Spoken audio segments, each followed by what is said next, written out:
In this video, I'm going to show you how to replace the Upstream oxygen sensors on this Ford F-150 with the 5.4 liter engine.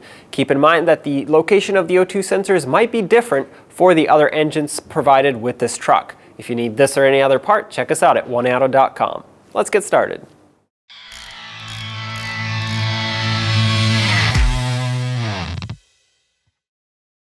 If you follow the pipe up, you'll see the Upstream O2 sensor. Follow the wire, you'll see the black one, which is for the Upstream.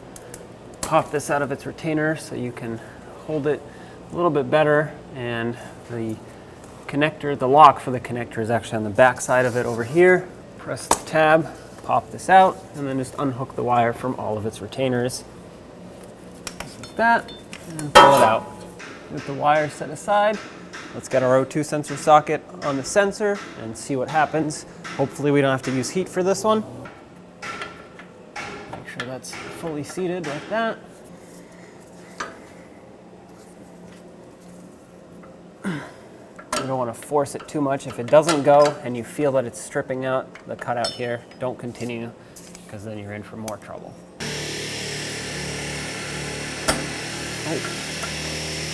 Oh, never mind.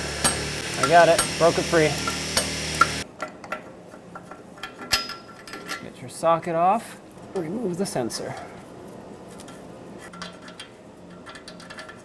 There you go. Now do the same to the passenger side. You'll see the Upstream. Pull it down and unplug it. There we go.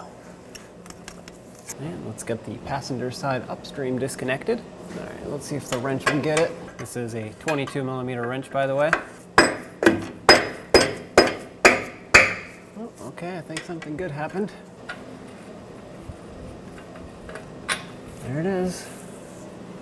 Upstream passenger side removed. Now let's get the O2 sensor in on the passenger side. I'm gonna have to block your view for a second just so I can start it in. There we go. All right, get the O2 sensor socket on here. And make sure it's nice and tight.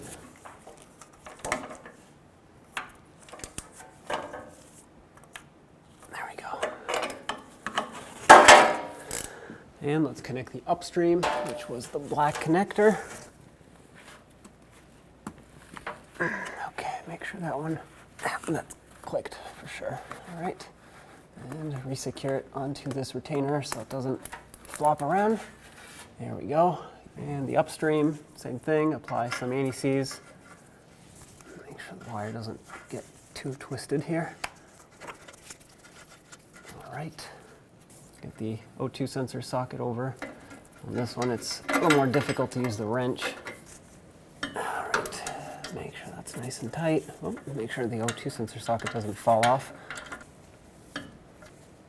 Okay, that's snug, perfect. Take this off of here, and now let's plug them both in. Make sure the wires are routed where they were before.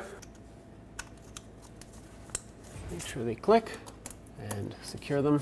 So there you have it. I hope you found this video helpful. If you did, don't forget to leave a like. And as always, don't forget to subscribe and ring that bell so you can stay up to date with all of our latest content. Thanks for watching.